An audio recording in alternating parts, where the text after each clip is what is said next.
Yeah, hi friends. Today we are going to discuss the genetic drift and its types. So, it's a change in a allelic frequency in a population due to random selection of certain gene.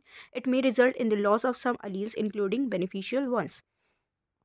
So, genetic drift occurs in a small isolated population, and it is occurs due to random selection of a certain genes. There are two types of genetic drift, that is bottleneck effect and the founder effect. Bottleneck effect um, depends upon natural calamities like flood, fire, earthquake, volcanic eruption, and it also includes the human activities like overhunting, deforestation, and pollution. So, example, when the bottleneck effect happens, the variety of a population in can decrease and the proportion of the different allele can change completely.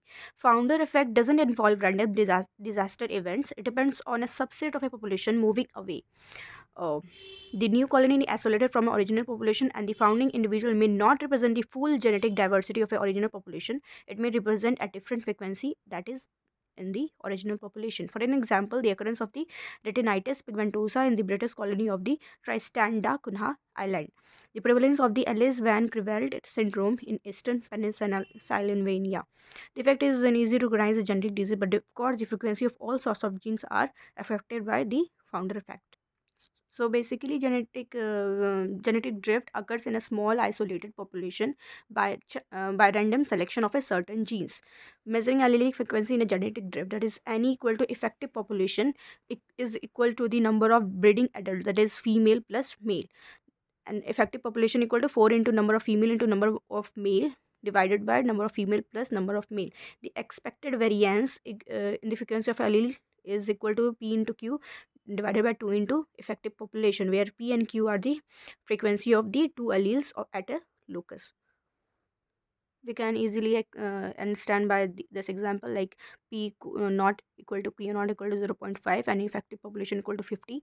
So value of variance equal to p into q divided by 2 into ne. The effect of genetic drift in changing allele frequency from one generation to another generation are quite small in most natural population, which generally consist of thousands of reproducing individuals.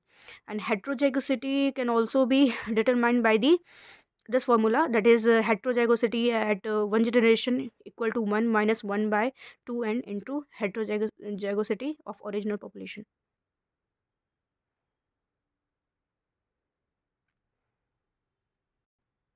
So important decline in the frequency of heterozygote due to the random genetic drift in a population at different size.